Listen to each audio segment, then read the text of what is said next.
Hi, my name's P.A.Hull and I'm speaking to you from the Hindley office of P.A.Hull & Co. Today I'd like to talk to you about RTI. RTI, or real-time information, is the biggest change to the PAYE system since its introduction in 1948. I'm going to introduce you to P.A.Hull, who's going to explain why HMRC have made these changes. HMRC are convinced that there's going to be an absolutely seamless transition into the new RTI system. One of the areas we've asked them about is submission failures. What happens if for some reason your software breaks down, your internet connection breaks down as you're making your submission? We're assured that you'll receive an error message through your software that will tell you that the submission hasn't been successfully made and you can try again.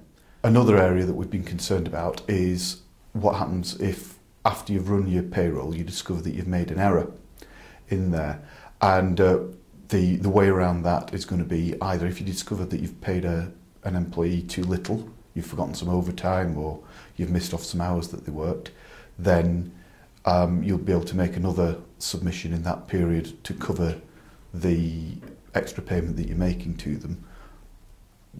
Bear in mind they need to submit to HMRC on or before the time you pay the employee.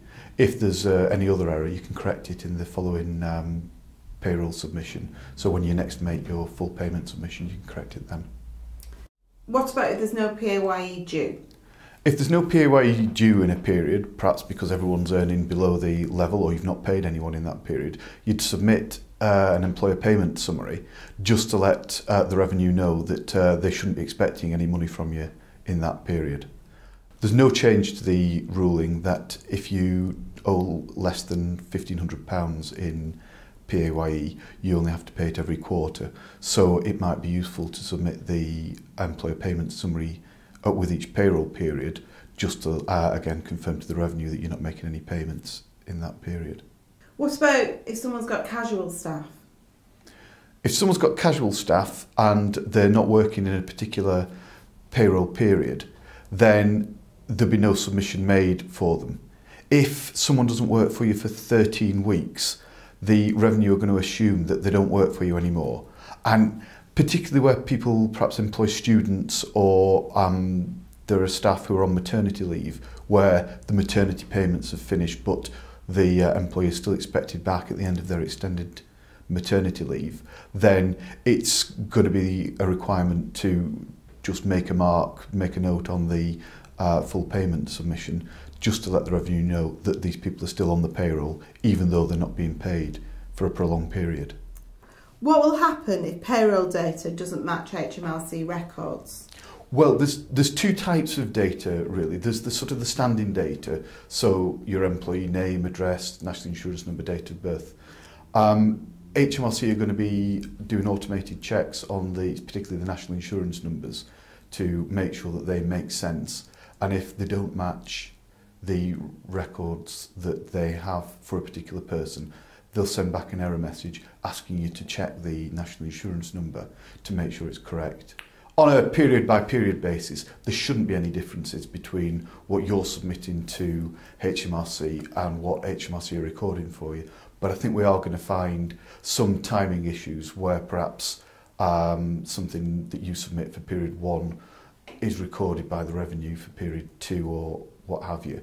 And in that case, we're recommending to clients that at the end of the year, we still do a reconciliation of what they've paid to employees compared to what's been submitted to HMRC, just so that we're ready for any queries that might come by.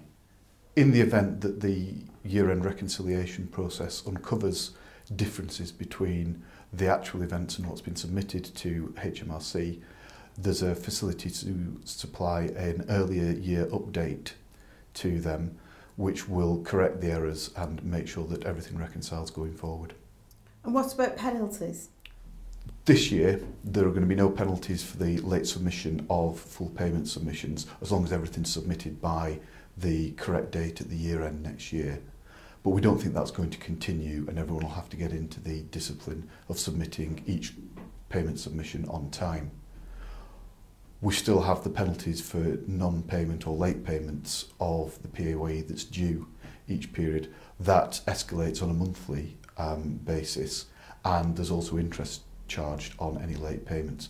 Bearing in mind that these days HMRC are going to know exactly how much money they're expecting from you, we think it's more important than ever that people line up their systems so that they can make the correct payment on the correct payment date, to make sure that cleared funds are with the revenue by the 22nd day of the month following the payment period.